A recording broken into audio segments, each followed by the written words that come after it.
Good morning, my name is Tina Postrel and I'll be doing a shoulder evaluation today. We'll be measuring active range of motion of shoulder external and internal rotation, as well as the manual muscle test for the gross shoulder external rotators, internal rotators, and we'll also be doing a muscle length test of pectoralis major. For shoulder external rotation, you're going to have the patient in a supine position because the weight of the trunk will help stabilize the posterior aspect of the shoulder joint. You also have the patient's arm abducted to 90 degrees, elbow flexed to 90 degrees, forearm in a mid position. I also have this towel here underneath his distal humerus to stabilize. When the patient's ready, he's going to bring the palm of his hand back down to the ground. All right. My axis will be at the olecranon. My movable arm will be in line with the styloid process. And my stationary arm will be perpendicular with the floor. And I'm getting a measurement reading of 85 degrees, and the normal value is 90. So maybe the patient's just a little bit limited. Now we'll go into the active range of motion for the internal rotators. For this, you want the patient prone so that he stabilizes the anterior aspect of the GH joint. You'll also want the shoulder abducted to 90 degrees, elbow flexed to 90 degrees, using that towel again to stabilize the distal humerus, forearm in mid position. When the patient's ready, you're going to have him bring the palm of his hand up as far to the sky as he can. All right, whenever you're ready. You want to make sure that the patient does not elevate there.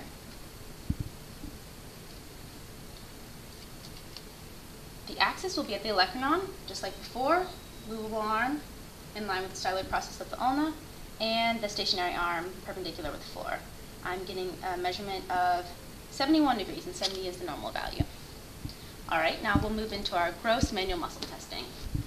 We'll muscle test the patient into internal rotation. This will be testing subscapularis, latissimus dorsi, the anterior aspect of the deltoid, teres major, and pectoralis major. For this, you'll have the patient, like I said, prone, shoulder abducted to 90 degrees, elbow flexed to 90 degrees. I'll have my hand underneath his distal humerus to stabilize. Place the patient into the motion of internal rotation. Can you hold this there? Okay, don't let me move you. Hold, hold, hold, hold, hold. All right, I was unable to break the patient from the position. My pressure was at the distal forearm into the direction of external rotation, and it was gradual over 3 to 5 seconds to try to break the patient from the position. Now for external rotation, can you scoot this way just an inch? Thank you.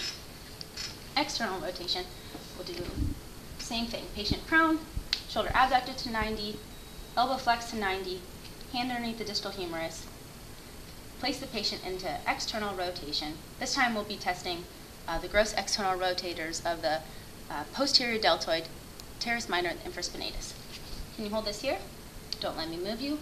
Hold, hold, hold, hold, hold.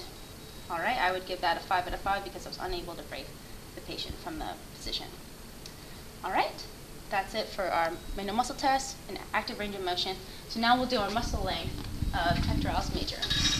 You'll have to place the patient, lay supine, scoot down just a little bit more, scoot down a little bit more with your knees flexed to 90 degrees. This is going to keep his low back on the table to stabilize. So to test pectoralis major, we're going to test both the upper fibers and the lower fibers. All right, bring the patient's arms up and bring them to about 90 degrees, and this is testing the patient's upper fibers. His arms are coming to the table, so I would not say that those are tight.